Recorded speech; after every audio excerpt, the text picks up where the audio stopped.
Hey there, welcome to the Lore to Death podcast, a deep dive into the lore of your favorite games, movies, shows, and more. My name is Brett, and today we're dropping back into the world of Baldur's Gate 3. In this week's episode of over-explaining the Faerunian pantheon in an attempt to shed some light on a misunderstood character, we're going to be talking about the two goddesses of the moon, Selûne and Shar. Because we're going to be talking about these goddesses, we might end up talking about Shadowheart from Baldur's Gate 3, considering she is a follower of Shar, and that itself is not a spoiler.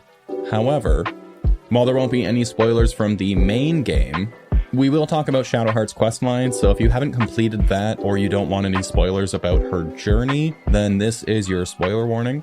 There aren't going to be any spoilers for the main game, like I said, so if you haven't completed the story, you're free to listen, but if you have experienced Shar's questline by this point, then I'm assuming that you have finished the game, but I just wanted to get that out of the way, and before we get started, I just wanted to ask that you rate this podcast 5 stars wherever you're listening to it, or like and subscribe if you're on YouTube. The only way that I know that you're enjoying the content that I'm making is if you let me know. So rate the show, leave a comment, or send an email to lordtodeath@gmail.com to suggest an episode or just say hi. So with that out of the way, let's get on with today's episode.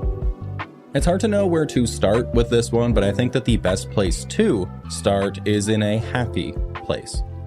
Or at least not the most depressing and lonely of places, and that would be with Selûne, Faerun's goddess of the moon. However, it's not fair to just call her the goddess of the moon, because she also has the portfolios of stars, navigation and navigators, wanderers, questers, seekers, and non-evil lycanthropes. However, if you think about it, all of these do make sense under the umbrella of the moon, so that's what she's most known for. She's also most known for the moon because she shares a name with the moon of Toril, Selûne. But it's unknown which is named after which. One is likely named after the other, and we'll come to know that Selûne is certainly older than the moon, but regardless, most Faerunian humans believed the moon to be the goddess herself watching over the world. And because she's been around forever, in the time of the ancient Netheril, she also held the portfolios of beauty and purity, love and marriage, diviners and dreams, and autumn as a greater goddess. She still possessed the portfolios of good lycanthropes at the time, but she also presided over neutral lycanthropes in that time, as well as having the portfolios that she carries in modern times mentioned before. And this really got me thinking about how important the moon is that she was able to carry all of these portfolios, but it makes sense, and it goes even further than that. Because she was the goddess of the moon, that also made her responsible for the ebb and flow of the world's tides. And because she was the goddess of love and marriage, along with the moon, she also governed a mother's reproductive cycles.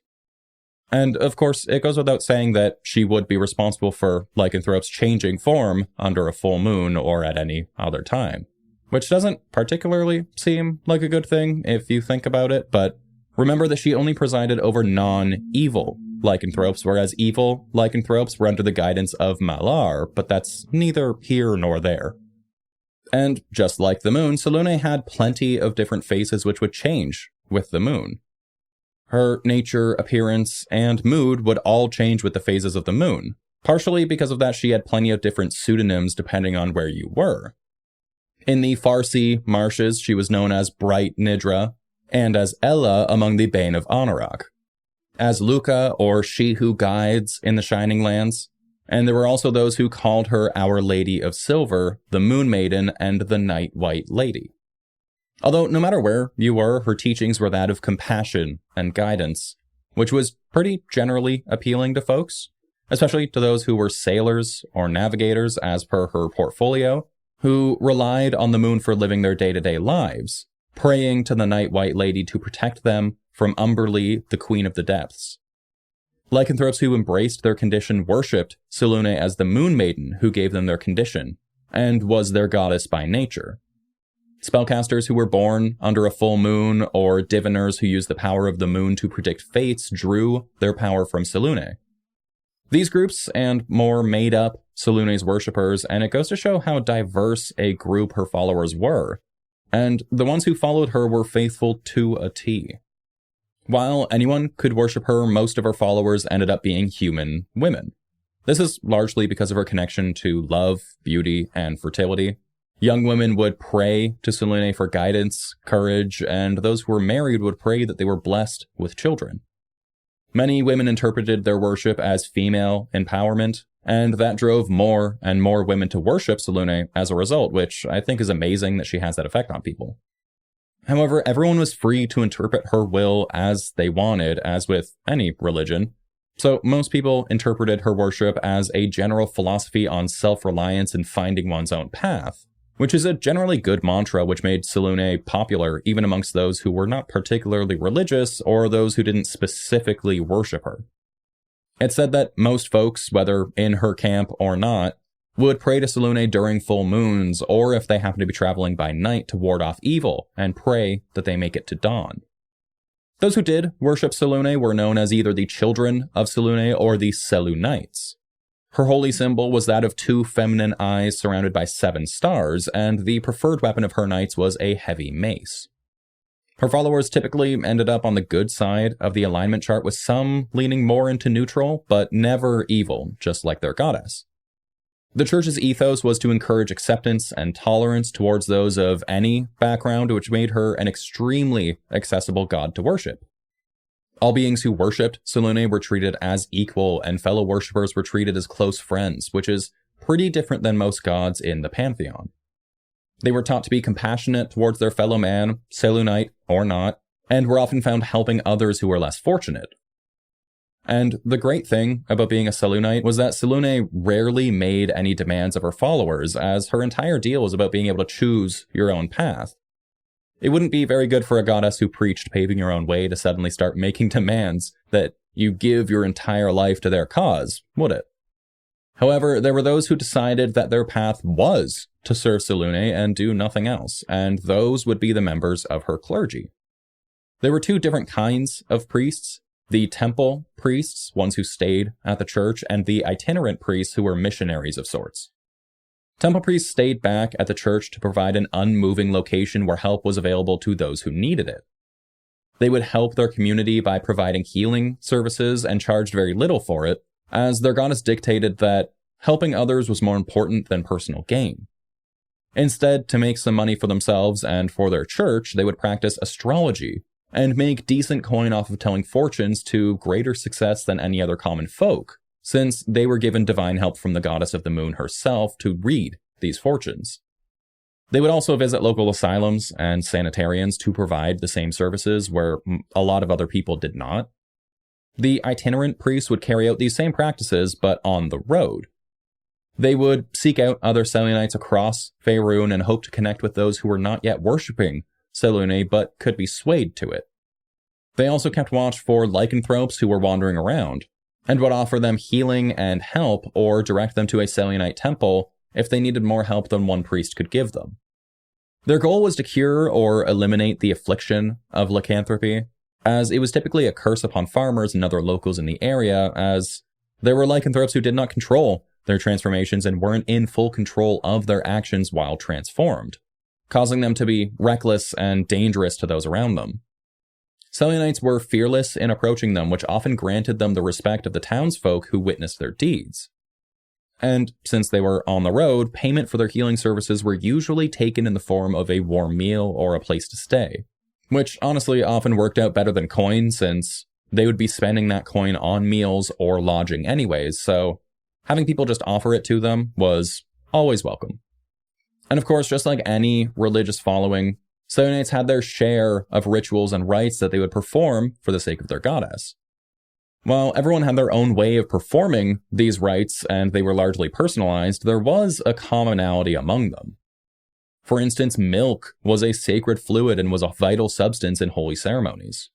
Rituals would often make use of milk and or wine as a holy substance and were offered in rituals along with dancing in the moonlight. By offering these rituals, they could produce a holy substance known as moonfire, which was described as opalescent in appearance and soft as silk with the consistency of custard, which is really oddly specific for anything to be described as.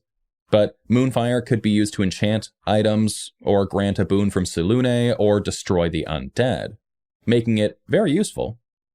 And further on the milk oddity, because Selûnites really loved their milk, Selûnites would often put out a bowl of milk when the moon was full as an offering, as if Selûne was a stray cat who loved that.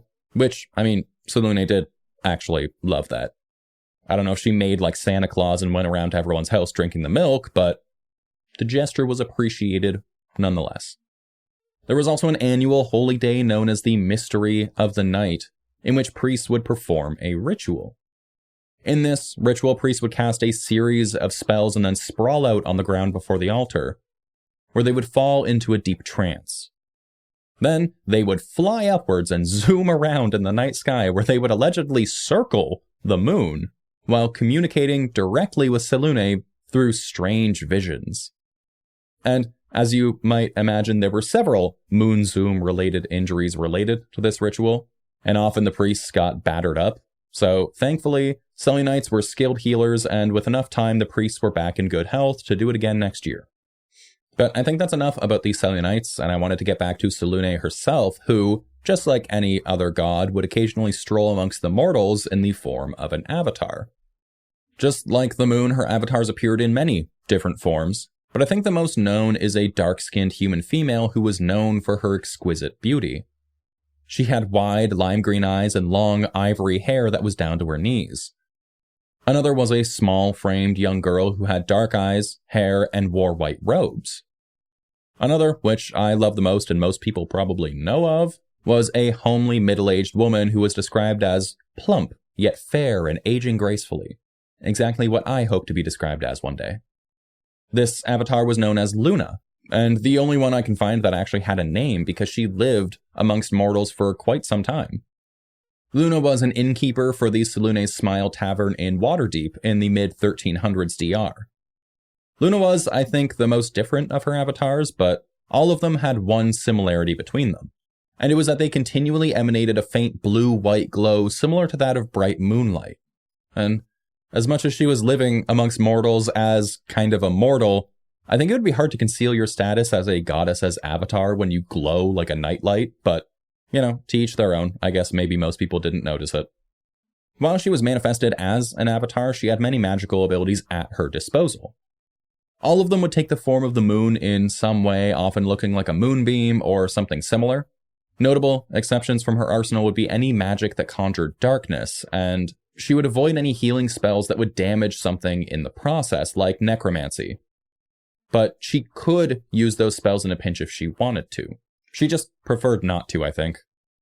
Most of the spells that she wielded were divinations, as you might expect, and she radiated protection from evil to a distance of 90 meters, which is a really cool and powerful secondary effect. No creature from a good source could be dispelled or banished within that radius, which is also really cool. Meanwhile, within this radius, a holy word uttered from Selûne could automatically banish extraplanar beings. While in battle, she could not be harmed by electricity or light spells, which makes sense, and she was not affected by illusions, enchantments, or charming spells. And of course, she preferred not to fight, being a being of good, but when she did, it was an awesome display of martial prowess, as expected of a being who's been around for as long as she has. Of the times that she was compelled to battle, the most notable is in her everlasting feud with the goddess Shar. And I think now is as good a time as any to switch over to the dark side of the moon. On top of being fun to say, being the dark side of the moon means that she was literally the twin sister of Selûne, who held the portfolios of darkness, forgetfulness, loss, and night initially. Though after slaying the underground god Brandul, she claimed the portfolios of caverns, dungeons, and the Underdark.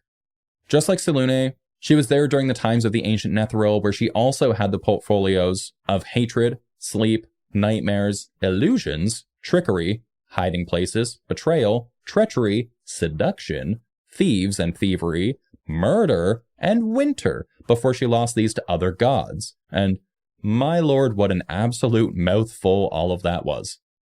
By that description, you can probably tell that Shar is a polar opposite to Selûne and was known also as the mistress of the night and the lady of loss. She was the living embodiment of the void, the nothingness that existed before she was born, which she longed to return to.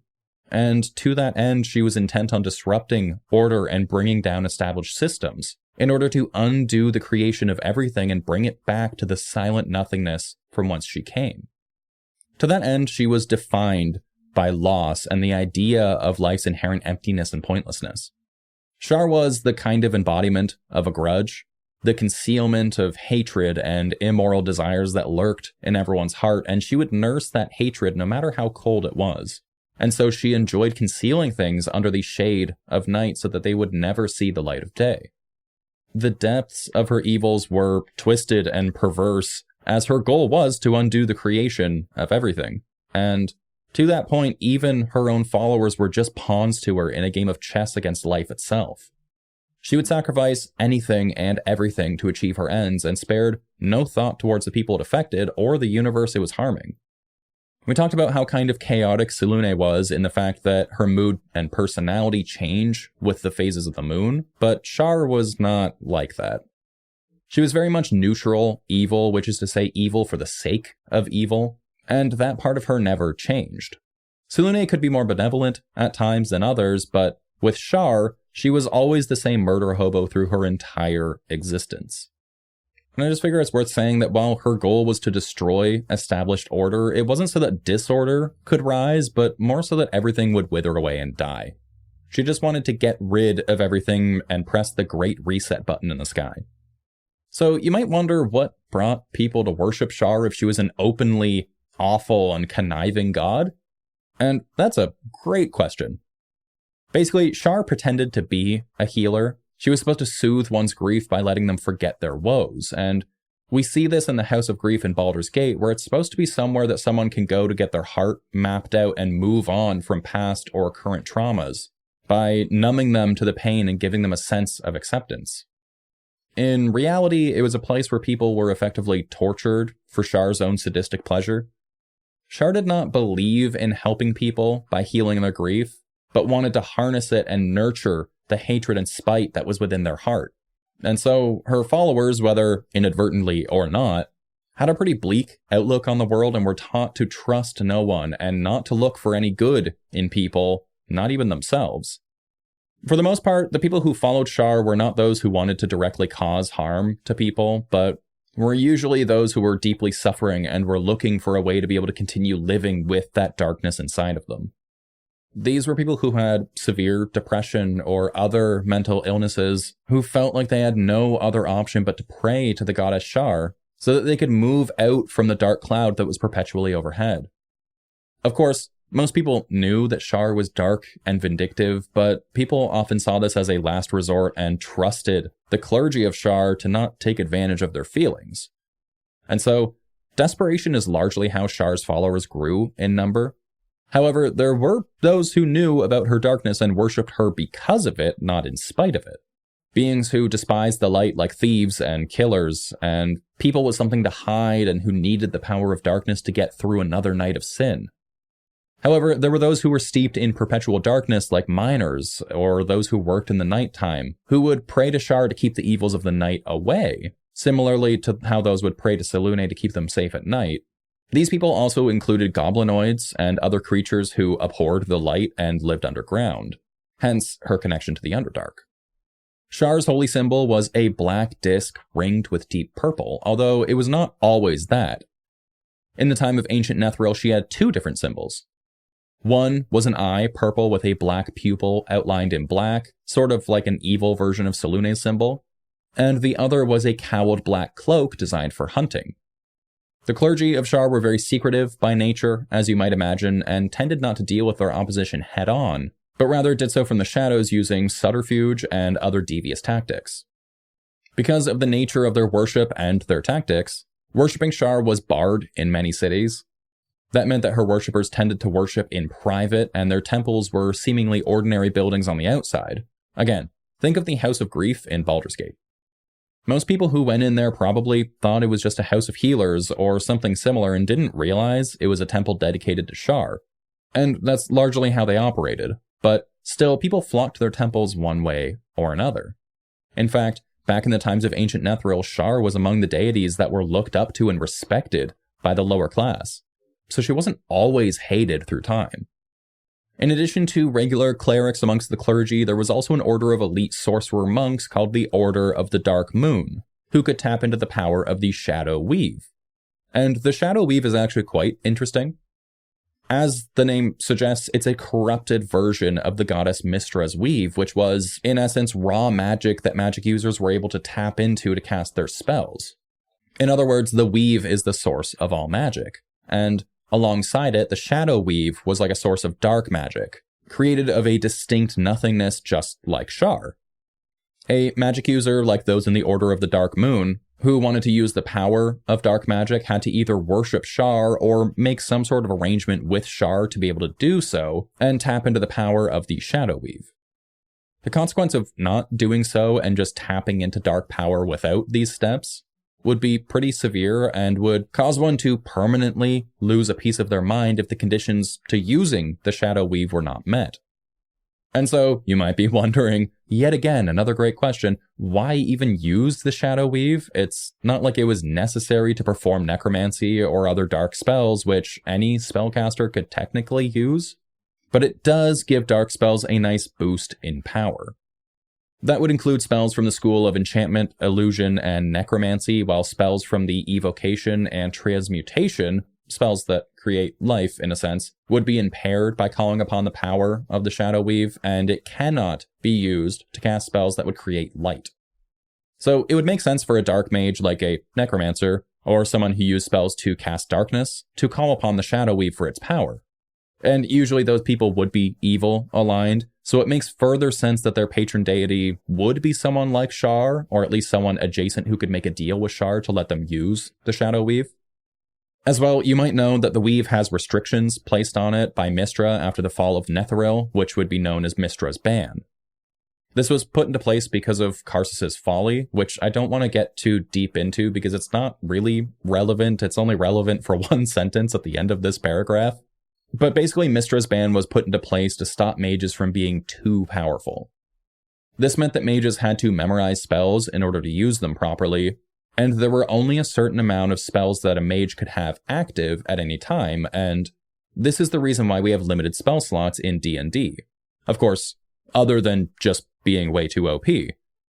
It also meant that anything above a 9th level spell was effectively banned from being used because when you get to that point in spellcasting, you start shaping reality itself and, well, you can seriously ruin the world with magic that powerful. The point of all of this is to say that this was put into place by Mystra, her power being the essence of the weave. And if you know anything about Mystra, she could not exist without the weave, and vice versa, the weave could not exist without Mystra. There was no such tie with Shar and the Shadow Weave, though. Shar did not put limits on how the Shadow Weave could be used, and that's largely because she embraces chaos, because it has the power to undo life itself, which we talked about was her ultimate goal. This is pretty dangerous, as you might imagine, and magic users might choose to be aligned with it so that they can have unlimited power. Looking at you, Sheev. And yes, it wouldn't be one of my episodes without a poorly timed Star Wars joke. It's just who I am as a person. So that was a little long-winded, but I think it's important to bring up the Shadow Weave since that's Shar's domain. The fact that Shar is able to be the one to be the wellspring of power for the Shadow Weave speaks to her power and importance in the world of magic in general. It also speaks to just the importance of Selûne and Shar in general as goddesses in Faerun, because they are on par with Mystra or greater. So we talked about Selûne's avatar forms, so we might as well talk about Shar's as well. In most religious artworks, Shar is depicted as a young woman with long black hair and purple skin, typically clad in all black as well as having a furled cloak that seemed to flow into shadows. This is typically the form that she would take when appearing to someone in their dreams or visions, with cold black and purple eyes as deep as the void, and a haunting, cold smile and hair that flowed in an almost weightless fashion as if she were unaffected by gravity. Her avatars, however, were a bit different. She had two avatars that she would often appear as. The first was known as the Night Singer, who was an Amazonian figure standing anywhere from 10 to 12 feet tall, and was shrouded almost entirely in a cloak of shadows that seemed to cast a darkness all around her. She wore a mask that was made of various feathers which partially obscured her face. So the mask and cloak together gave her a very mysterious, eerie vibe that was probably intentionally unsettling to look at, even without factoring the immense height. In this form, she gained her name by not speaking normally, but instead singing every word in some sort of morose song. It tended to make those who she was around fall into a despair, which, of course, fueled her, and caused those affected to seek aid for their woes at her temple. She literally gave people depression by singing at them, that's kind of messed up, honestly. The other form that she took was the Dark Dancer. Again, appearing as a tall woman, although only around 7 feet tall this time, with a slim, lean dancer's build. This form was less frightening and more alluring with a divine beauty, but it was still deeply unsettling to look at. Her skin was jet black and almost sparkling as if with starlight, as were her eyes, which could project magic.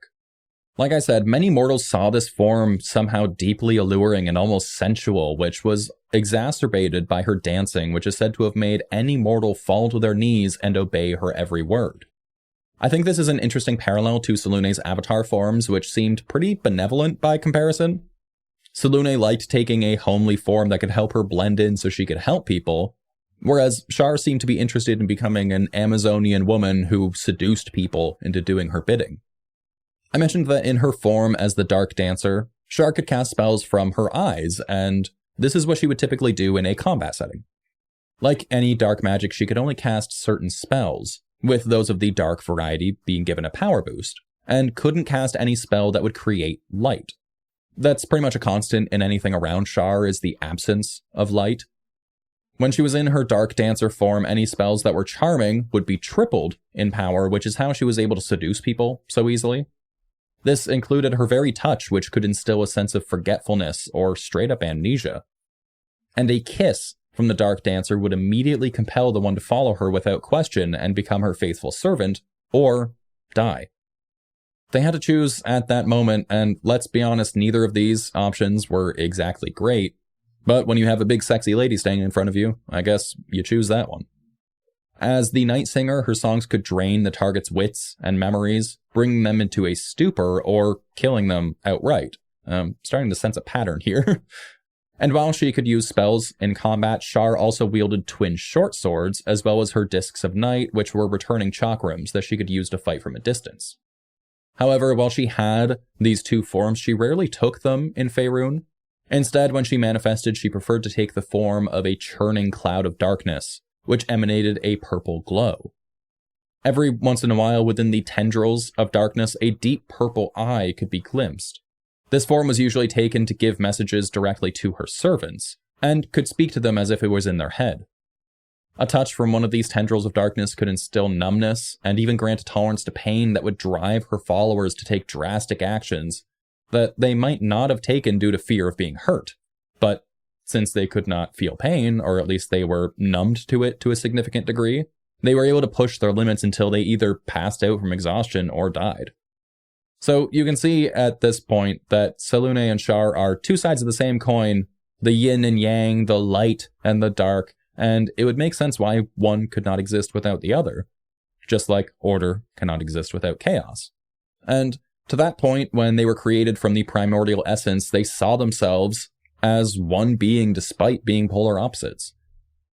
Some would know them as the two-faced goddess or the sisters who were one. And because of this idea comes the Darkmoon Heresy, which believed that Selûne and Shar were, indeed, one being, and were literally two faces of the same goddess. I can see merit to this heresy, seeing as Selûne is said to change with the phases of the moon. When the moon phase is at its darkest, would that not just be Shar's face being shown?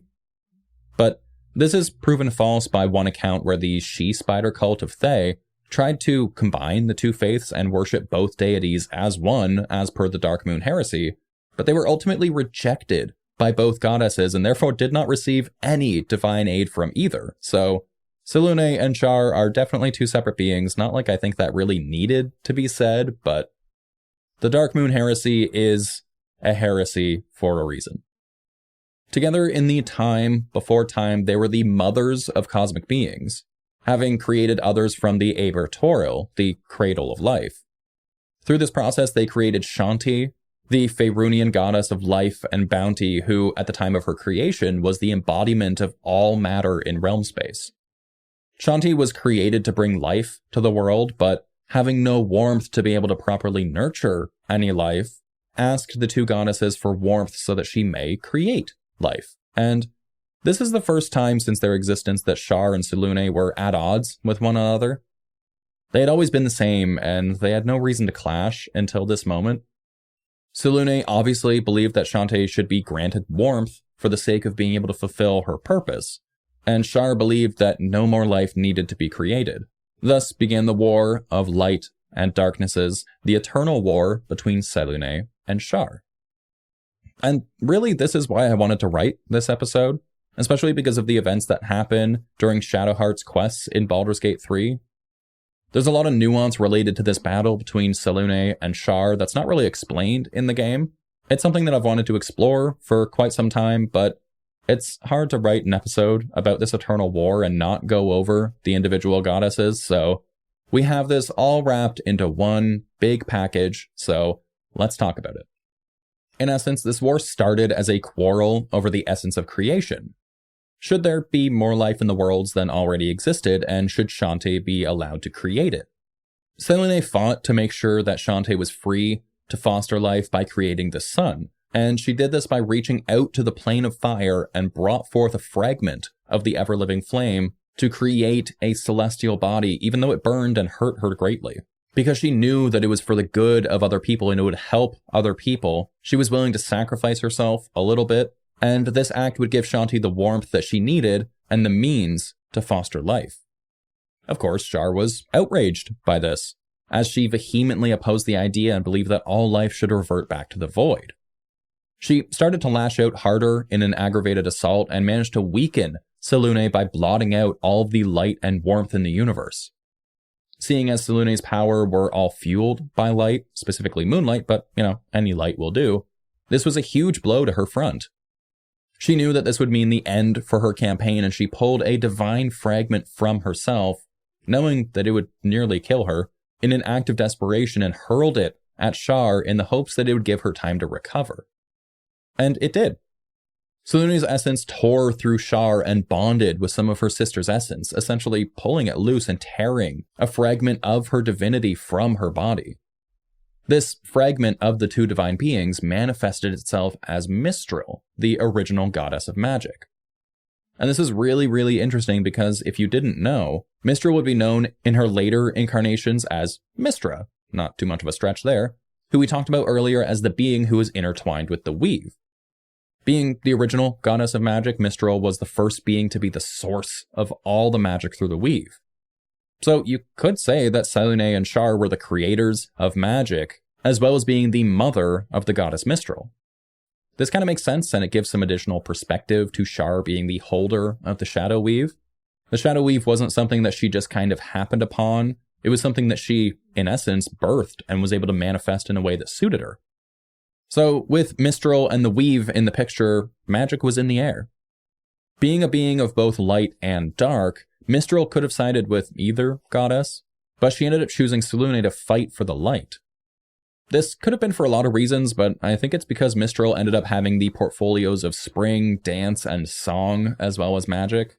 So it makes sense that she would want a more bountiful world, and the one that Selûne seeked to create.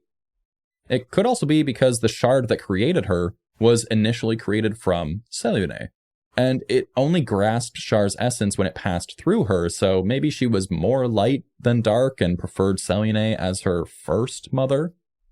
Either way, Mystra chose Selûne and was able to shield her while she was wounded and evened the playing field. Being a pretty pivotal member of this war, Mystra was able to negotiate a sort of truce. It honestly wasn't fair to both parties, so having sided with Selûne, it favored her heavily. Shar was banished to her darkness for centuries while light was able to return to the worlds and Shantae was able to go on creating life as per Selûne's plan. And Shar's exile was necessary for Selûne to survive. Like I mentioned, she was gravely wounded. If Shar was able to mount an attack, Selûne might have lost the war entirely because of her condition. She needed these centuries to regain her strength, and even though her power seemed to wax and wane just like the moon she represented, she was able to eventually gain strength through her alliances, and through the deities the two sisters created during the war, of which there were numerous other than Shanti and Mistral.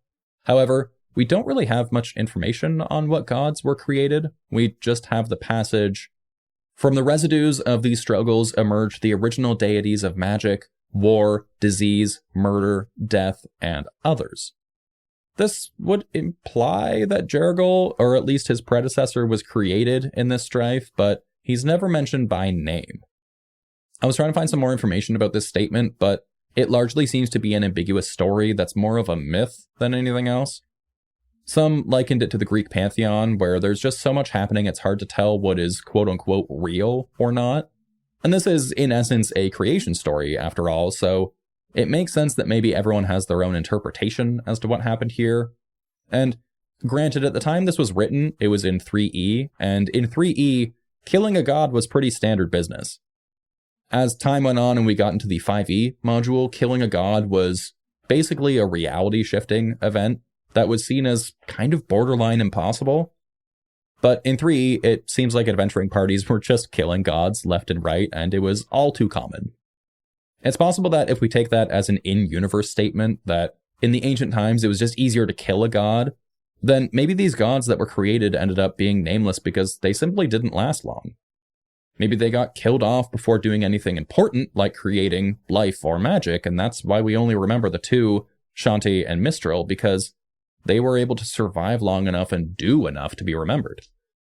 Anyways, while Selûne gathered her strength and allies, Shar was brooding in the corner like a 10-year-old me hearing Linkin Park for the first time. She was consumed by bitterness and hate, vowing revenge on the ones that locked her away. And when she was free, she chose to fight her battles not head-on, but by the means that we talked about earlier.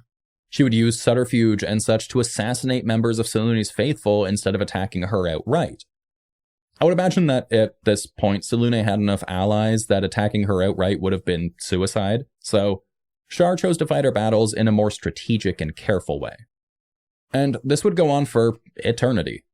Or at least, it's still going on to this day. Who knows if it will ever end, much like the Blood War down in the depths. There was one time when Selûne and Shar were forced to set aside their differences to negotiate a loose peace for a time, when the Primordials decided to attack the worlds created in realm space, threatening all of existence.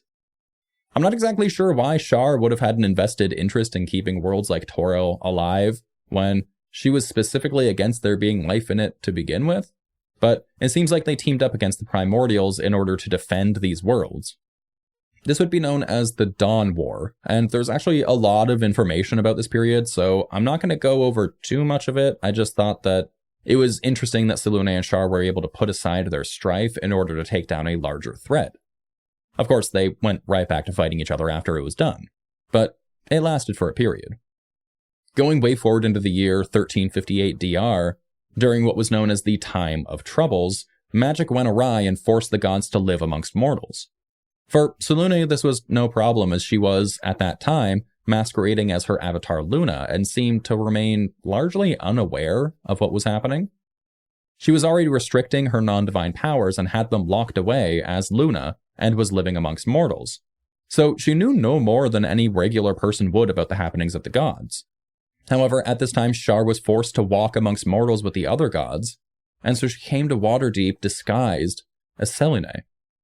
One evening, she called the faithful of Selûne to her and descended upon the steps of the House of the Moon, a temple to Selûne, and had them tricked into thinking that she was indeed Selûne and promised them grace and protection.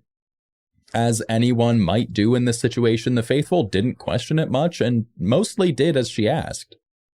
It was only then that Selûne, in the form of Luna, learned that this was happening and that someone was impersonating her. So she made her way to the temple to see what the fuss was about. When she got to the temple and saw everyone was worshipping someone who appeared to be her, she called them out on their misguided faith. And if you know anything about religious faithfuls, they don't exactly like being called out on their faith or asked questions, especially from someone who didn't look any different from a regular mortal, and some of these people might have known as just a tavern owner. The mob turned on her, and Shar, still disguised as Selûne, took the Wand of Four Moons, which was Selûne's favorite weapon, that was given to her by the temple priests, and attempted to attack Luna directly after an unsuccessful attempt to hit her with a sync spell. Shar was able to knock Selûne out with the mace, and the temple guards took her prisoner. Shar could have easily killed her at this point. Selûne was powerless, unconscious, and unable to use any of her divine powers. But Shar wanted revenge for the centuries that she was locked away, and the untold number of years that they had been engaged in this strife. Shar wanted to drive Selûne to madness before killing her. And what's even funnier is that Selûne's faithful didn't even realize that they were imprisoning and planning to torture their own god, while the opposition was masquerading as Selûne. And so Selûne was kept prisoner as Luna for several days, and Shar, while still disguised as Selûne, had her under her thumb the entire time. Selûne was driven into a confused state because she was essentially being tortured by herself, and her followers seemed to have turned on her. She started to doubt herself and her reality, not really understanding who or what she was, just as Shar wanted. Shar eventually broke her spirit, and Luna was reconditioned into being a faithful servant of Selûne, and had her join the Swords of the Lady, also known as the Lunatics, which were a radical group of knights in the Selûnite order. At a later date, there was a party held at the Waterdeep Castle in honor of Selûne, or who the people thought was Selûne. There was a host of lords and ladies there, as well as friends of Luna's who had come to investigate the Avatar and Luna's disappearance. However, the party was crashed in a tidal wave of irony when members of the Dark Army of the Night, a violent cult dedicated to Shar, showed up and attempted to kidnap the Avatar of Selûne because they had no reason to believe that it wasn't Selûne and was actually Shar masquerading as her twin sister. And this will never not be funny to me. Shar was temporarily taken hostage by these attackers, but managed to get free and cast a bind spell on them, leading to their arrest. And how hilarious is it that Shar had to attack her own cultists in an effort not to be unmasked by her sister's followers? The irony is unreal. In a state of shock, Shar went to the kitchen to be alone with her thoughts for a moment. But this didn't last long because one of Luna's friends, Kiriani, confronted her and declared that she would expose Shar for the fraud that she was and save Luna. Obviously, these close friends of hers knew that Luna was Selûne, and that any other avatar pretending to be Selûne was obviously pretending. So, in response, Shar attacked Kiriani with a barrage of spells, leading to a fight that would garner the attention of the Lord Pirgaren, who had to intervene to stop the two from killing each other. Although Kiriani was defeated, she actually won the battle, in my opinion, because this sowed seeds of doubt in the nobility as they saw a violent outburst and a sudden shift in attitude in their goddess, who had never quite acted like that before. However, Kiriani was arrested by the city guard, but managed to escape shortly thereafter. This whole charade had instilled a sense of hope in Luna's friends that she could be saved, and so two of her friends, Timoth Eyesbright and Onyx the Invincible, infiltrated the false Selûne's temple. There, they eavesdropped on a conversation that Shar was having with Nanitha, trying to get some valuable information from the shadows, before they were surprised by the lunatics, who sought to bring them before Selûne for judgment. Among these lunatics was Luna, who was so far gone at this point that she actually believed that she was Shar, which brings us to a really weird full circle where Selûne thought that she was Shar and Shar was doing her best to be Selûne. It was truly a strange situation. But it goes to show how much Shar really just broke her mind. And she couldn't really do anything because she didn't have any of her divine powers. So she was essentially just a mortal. Thankfully, more of her friends were not far behind because Kiriani, along with another friend, Vadra, came to Timoth and Onyx's rescue. Luna, not recognizing her friends, fought hard against them and did not stop until Vadra tackled and pinned her to the ground and managed to convince her of her real identity. Meanwhile, Nanitha was still talking to the false Selûne, who she was beginning to have doubts about being the real deal and questioned her about it. Shar started to show a violent rage, very uncharacteristic of Selûne, which tipped off Nanitha that her suspicions were correct and decided that the best course of action was to react to violence with violence. She tackled Shar off the balcony that they were standing near, and both of them hurtled to the ground before being stopped by a featherfall spell cast by Shar. Shar began hurtling meteors at Nanitha, which she was able to successfully partially redirect, causing both herself and Shar to fall unconscious long enough for Luna and her friends to make an escape. Shar was understandably livid at this point. She had Selûne in her grasp, but failed to kill her because she was just toying with her food, and so she was able to escape. Shar knew that they would be going back to Selûne's Smile, the tavern that Luna operated, and so she went to cut them off. Armed with the Rod of Oblivion, Shar managed to get to the tavern before Luna and her friends and began dismantling the tavern piece by piece and ambushed the group. Shar, at this point, was ready to kill Selûne and attacked her with the Rod of Oblivion. Her friends pleaded to Shar that she didn't kill Luna and attempted to hurl spells at the goddess to distract her, all of which were stopped but were able to successfully take her attention away from Luna, who was carried by one of her friends through a dimensional doorway which led to Luna's room where the divine powers were being stored. Remember that Luna divested herself of her divine powers so that she could successfully live amongst the mortals as Luna? And so with her divine powers back, Luna transformed into the true avatar of the goddess Selûne with her magic restored and was able to fight off Shar.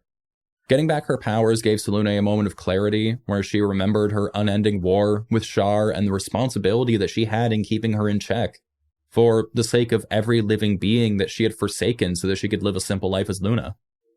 Selûne used her light magic to blast away Shar's Rod of Oblivion, and Shar vanished, being beaten, and their war against one another continued. Selûne ended up taking her form again as Luna, but she was ever vigilant against the darkness. Some 50 years later, in 1385 DR, Shar hatched up another plan to disrupt Selûne.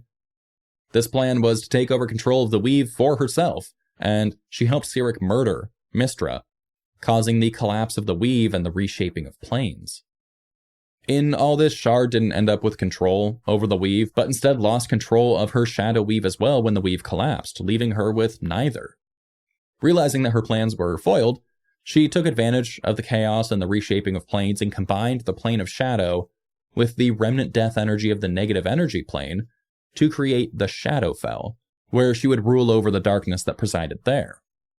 The latest and greatest plot to undermine Selûne, who was a favored goddess in Faerun at this point, was in the late 1400s DR when Shar decided that she was going to abduct the daughter of two Selûnites and raise her as her Dark Justiciar.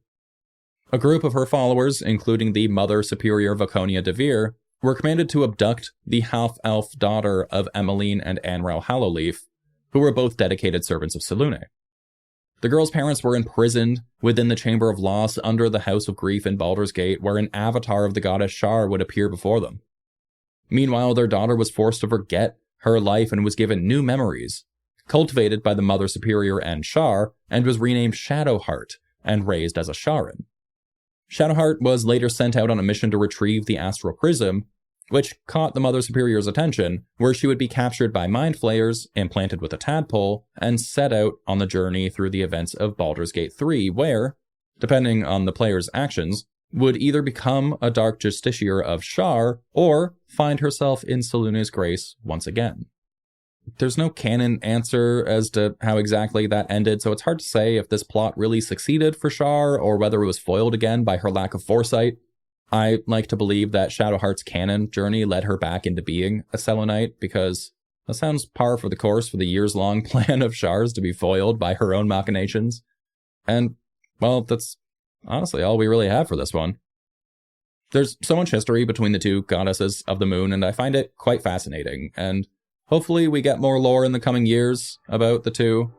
Maybe in the next Baldur's Gate game. Probably not, honestly, but it would be nice. So that leads me to my favorite question. What do you think? Do you think that there was any way the two goddesses could have ever avoided a war? Or what do you think of the immense power that they controlled? Personally, I didn't know much about them before playing Baldur's Gate 3, And so I didn't know that they were so pivotal in the creation of life itself. It definitely wasn't something I was expecting when doing research for this episode, but I'm glad that it all came around, and I'm glad that we got to talk a little about Shanti, because I know there was someone in the YouTube comments who wanted me to do this specific episode about Shanti, because it's episode 42, but unfortunately, I was already writing this one, and I didn't really have the time to pivot and do another one, so here you go. Here's a little bit of Shanti for you. You can find us online at Lord to Death on your favorite social media apps, Spotify, Apple Podcasts, or wherever you get your podcasts. We're also on YouTube, so if you head over there and hit subscribe, I would really appreciate it. If you have any other questions or suggestions for topics, please send me a message wherever you can find me at lordtodeath@gmail.com. If you're using the Spotify app, there is a comment section attached to the episode where you could submit any questions or topics. If you're on YouTube, then you know what to do. I would love to hear from you, seriously. And remember, if you have your enemy in your grasp, don't do the Bond villain thing of monologuing long enough for the enemy to escape. Just get your guillotine out of your garage or borrow your French friends. Trust me, they all have one, and scream, "Off with their head." It's far more effective than the former, and so much cooler than just letting your enemy get away. I guess the moral of the story is, kill your enemies, except don't. I can't tell you to do that, so do not cite this episode in your murder trial, please, for the love of God. And I'll lure you to death in the next one. See ya.